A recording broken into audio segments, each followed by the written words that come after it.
Genesis chapter 39. Now Joseph had been taken down to Egypt. Potiphar, an Egyptian who was one of Pharaoh's officials, the captain of the guard, bought him from the Ishmaelites who had taken him there. The Lord was with Joseph, so that he prospered, and he lived in the house of his Egyptian master. When his master saw that the Lord was with him, and that the Lord gave him success in everything he did, Joseph found favor in his eyes and became his attendant. Potiphar put him in charge of his household, and he entrusted to his care everything he owned. From the time he put him in charge of his household and of all that he owned, the Lord blessed the household of the Egyptian because of Joseph. The blessing of the Lord was on everything Potiphar had, both in the house and in the field. So Potiphar left everything he had in Joseph's care. With Joseph in charge, he did not concern himself with anything except the food he ate. Now Joseph was well built and handsome. And after a while, his master's wife took notice of Joseph and said, "Come to bed with me." But he refused. "With me in charge," he told her, "my master does not concern himself with anything in the house. Everything he owns he has entrusted to my care. No one is greater in this house than I am. My master has withheld nothing from me except you, because you are his wife. How then could I do such a wicked thing and sin against God?" And though she spoke to Joseph day after day, he refused to go to bed with her or even be with her. One day he went into the house to attend to his duties, and none of the household servants was inside. She caught him by his cloak and said, "Come to bed with me." But he left his cloak in her hand and ran out of the house. When she saw that he had left his cloak in her hand and had run out of the house, she called her household servants. "Look," she said to them, "this Hebrew has been brought to us to make sport of us. He came in here to sleep with me, but I screamed. When he heard me scream for help, he left his cloak beside me and ran out of the house." She kept his cloak beside her until his master came home.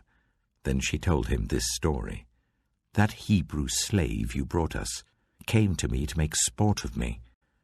But as soon as I screamed for help, he left his cloak beside me and ran out of the house." When his master heard the story his wife told him, saying, "This is how your slave treated me," he burned with anger.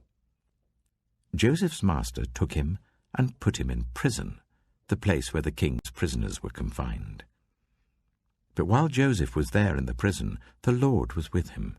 He showed him kindness and granted him favor in the eyes of the prison warden. So the warden put Joseph in charge of all those held in the prison, and he was made responsible for all that was done there. The warden paid no attention to anything under Joseph's care, because the Lord was with Joseph and gave him success in whatever he did.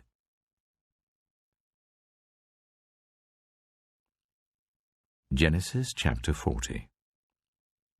Some time later, the cupbearer and the baker of the king of Egypt offended their master, the king of Egypt.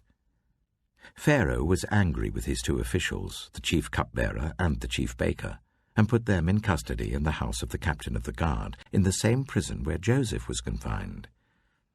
The captain of the guard assigned them to Joseph, and he attended them.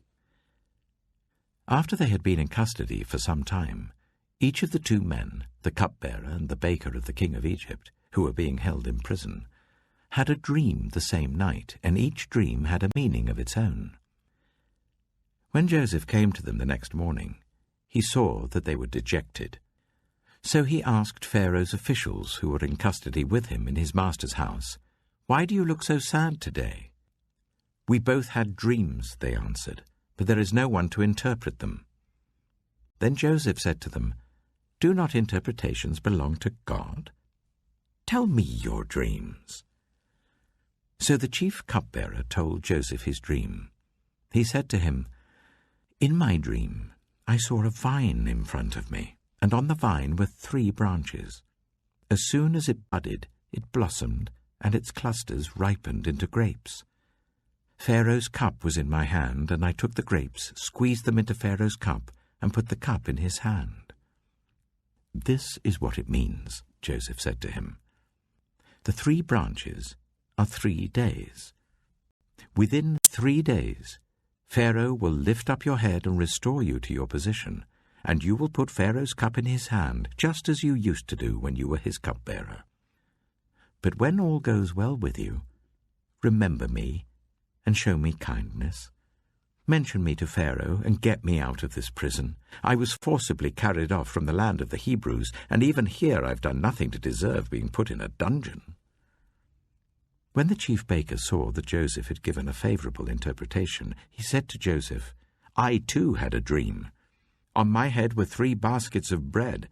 In the top basket were all kinds of baked goods for Pharaoh, but the birds were eating them out of the basket on my head." "This is what it means," Joseph said. "The 3 baskets are 3 days. Within 3 days, Pharaoh will lift off your head and impale your body on a pole, and the birds will eat away your flesh." Now the 3rd day was Pharaoh's birthday, and he gave a feast for all his officials.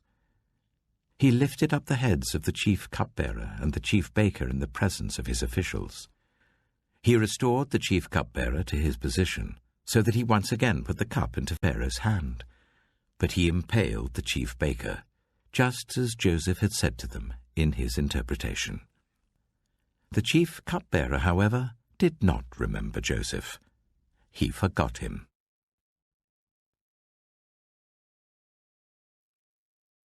Matthew chapter 11. After Jesus had finished instructing his 12 disciples, he went on from there to teach and preach in the towns of Galilee. When John, who was in prison, heard about the deeds of the Messiah, he sent his disciples to ask him, "Are you the one who is to come, or should we expect someone else?" Jesus replied, "Go back and report to John what you hear and see. The blind receive sight, the lame walk, those who have leprosy are cleansed, the deaf hear, the dead are raised, and the good news is proclaimed to the poor. Blessed is anyone who does not stumble on account of me." As John's disciples were leaving, Jesus began to speak to the crowd about John. "What did you go out into the wilderness to see? A reed swayed by the wind? If not, what did you go out to see? A man dressed in fine clothes? No, those who wear fine clothes are in kings' palaces. Then what did you go out to see? A prophet? Yes, I tell you, and more than a prophet. This is the one about whom it is written, 'I will send my messenger ahead of you, who will prepare your way before you.' Truly I tell you, among those born of women, there has not risen anyone greater than John the Baptist. Yet whoever is least in the kingdom of heaven is greater than he. From the days of John the Baptist until now, the kingdom of heaven has been subjected to violence, and violent people have been raiding it. For all the prophets and the law prophesied until John. And if you are willing to accept it, he is the Elijah who was to come. Whoever has ears, let them hear. To what can I compare this generation? They are like children sitting in the marketplaces and calling out to others, 'We played the pipe for you, and you did not dance. We sang a dirge, and you did not mourn.' For John came neither eating nor drinking, and they say, 'He has a demon.' The Son of Man came eating and drinking, and they say, 'Here is a glutton and a drunkard, a friend of tax collectors and sinners.' But wisdom is proved right by her deeds." Then Jesus began to denounce the towns in which most of his miracles had been performed, because they did not repent. "Woe to you, Chorazin! Woe to you, Bethsaida! For if the miracles that were performed in you had been performed in Tyre and Sidon, they would have repented long ago in sackcloth and ashes. But I tell you, it will be more bearable for Tyre and Sidon on the day of judgment than for you. And you, Capernaum, Will you be lifted to the heavens? No, you will go down to Hades. For if the miracles that were performed in you had been performed in Sodom, it would have remained to this day. But I tell you that it will be more bearable for Sodom on the day of judgment than for you." At that time Jesus said, "I praise you, Father, Lord of heaven and earth, because you have hidden these things from the wise and learned, and revealed them to little children. Yes, Father, for this is what you were pleased to do. All things have been committed to me by my Father. No one knows the Son except the Father, and no one knows the Father except the Son, and those to whom the Son chooses to reveal him. Come to me, all you who are weary and burdened, and I will give you rest. Take my yoke upon you and learn from me, for I am gentle and humble in heart, and you will find rest for your souls. For my yoke is easy, and my burden is light."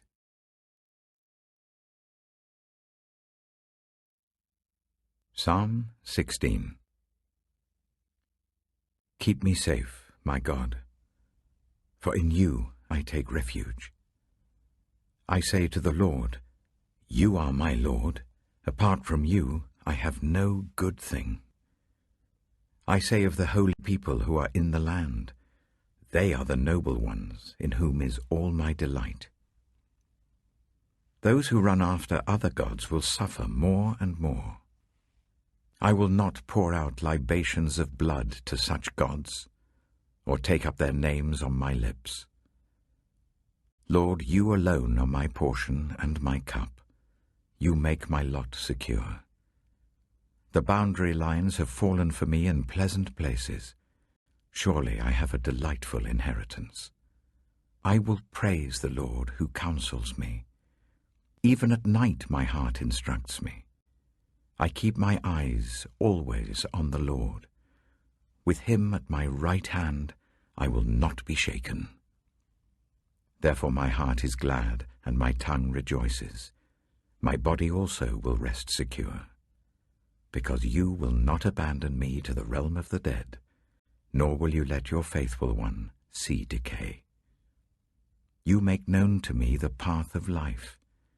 You will fill me with joy in your presence, with eternal pleasures at your right hand.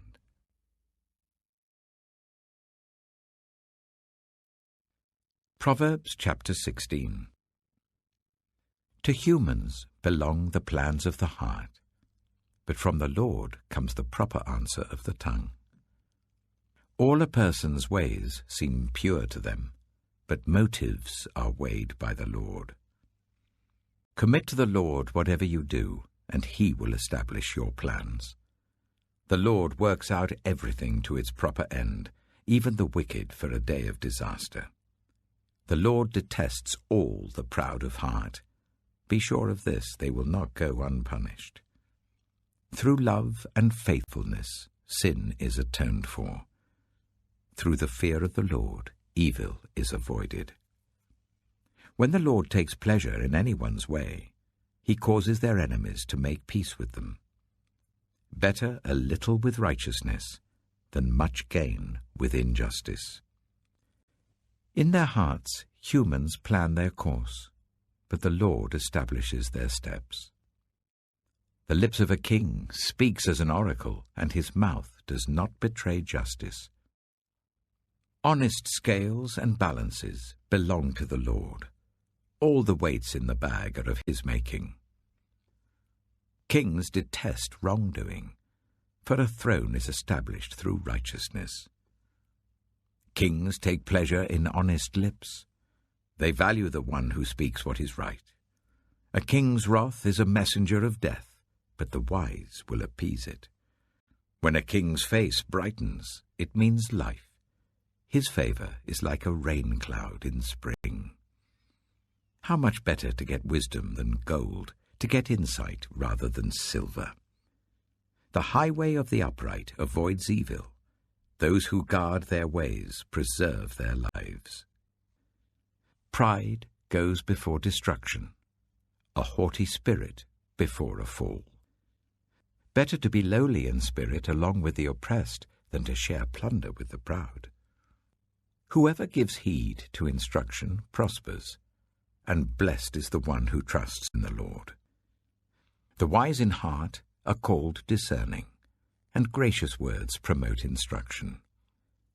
Prudence is a fountain of life to the prudent, but folly brings punishment to fools. The hearts of the wise make their mouths prudent, and their lips promote instruction. Gracious words are a honeycomb, sweet to the soul and healing to the bones. There is a way that appears to be right, but in the end it leads to death. The appetite of labourers works for them. Their hunger drives them on. A scoundrel plots evil, and on their lips it is like a scorching fire. A perverse person stirs up conflict, and a gossip separates close friends. A violent person entices their neighbour and leads them down a path that is not good. Whoever winks with their eye is plotting perversity. Whoever purses their lips is bent on evil. Grey hair is a crown of splendour. It is attained in the way of righteousness. Better a patient person than a warrior, one with self-control than one who takes a city. The lot is cast into the lap, but its every decision is from the Lord.